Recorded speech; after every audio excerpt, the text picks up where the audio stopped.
masih di bawah kata gue. Tapi ada satu momentum nih yang hilang. Terlalu jauh ternyata ya. Rankin mereka langsung mundur juga dan berlindung di dalam satu buah outer middle turret sehingga tidak ada lagi.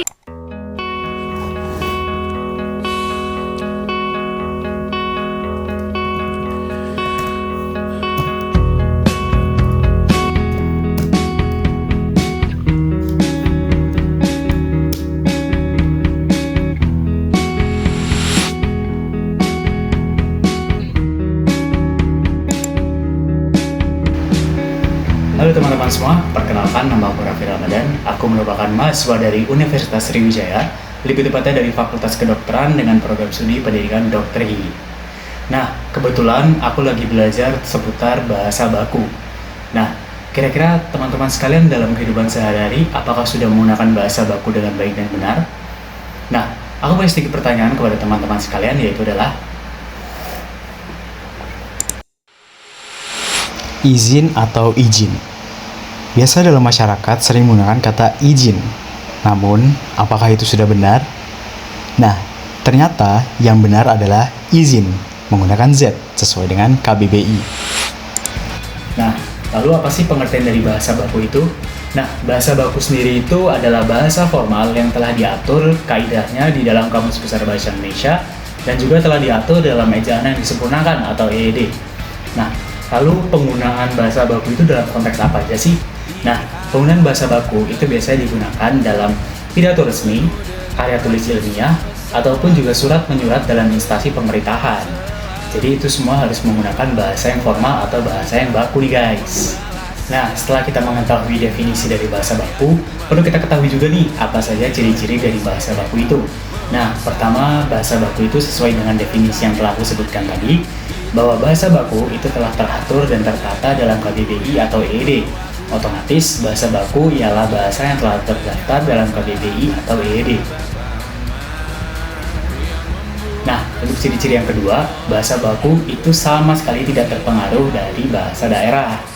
Nah, lalu di ciri-ciri yang ketiga yaitu adalah bahasa baku tidak memiliki makna yang ganda atau tidak rancu dalam artinya. Nah, lalu di ciri-ciri yang ketiga, kata bahasa baku itu tidak memiliki makna ganda atau maknanya tidak rancu. Lalu ada ciri-ciri yang keempat yaitu adalah tidak dipengaruhi oleh bahasa asing. Lalu mengapa sih kita harus menggunakan bahasa baku dalam kehidupan kita sehari-hari?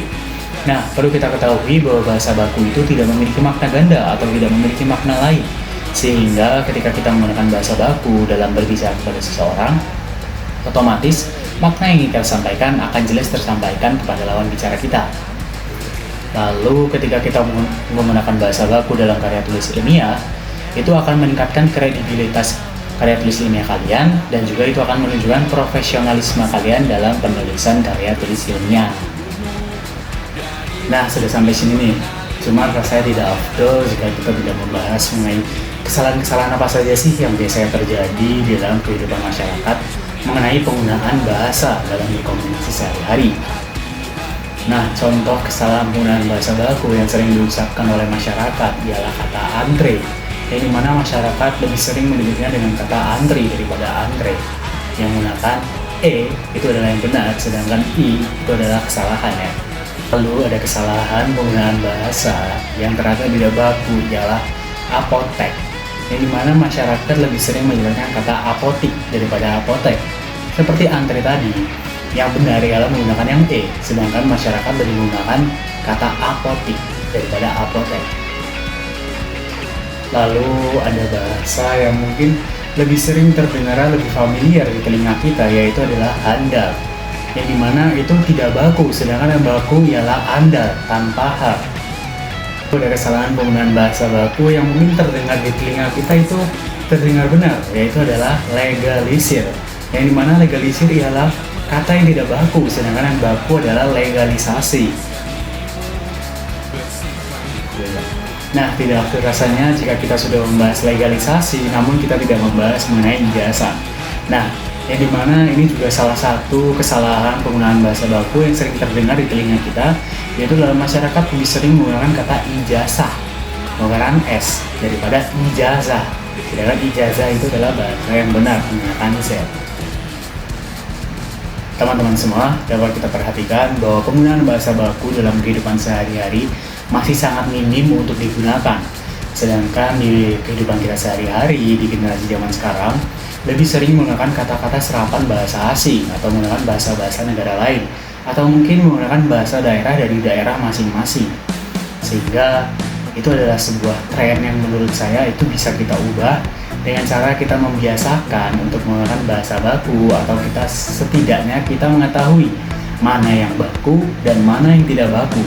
Sehingga ketika kita ingin menyampaikan sesuatu kepada halayak ramai, atau ketika ingin melakukan sesuatu yang bersifat resmi atau formal, kita mengetahui apa yang benar dan apa yang salah, sehingga makna yang ingin kita sampaikan dapat tersampaikan kepada masyarakat luas.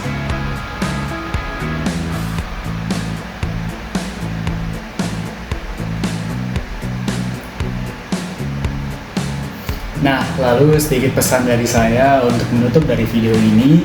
Marilah kita sama-sama menjaga bahasa kita tercinta, yaitu bahasa Indonesia, yang merupakan bahasa nasional dari bangsa kita, yang dimana kita harus bangga untuk selalu menggunakannya dalam kehidupan sehari-hari. Mari kita sama-sama menggunakan bahasa Indonesia sebagai kebangsaan dari kita, dan itu semua dimulai dari Anda. Saya Raffi Ramadan, saya pamit undur diri. Wassalamualaikum warahmatullahi wabarakatuh.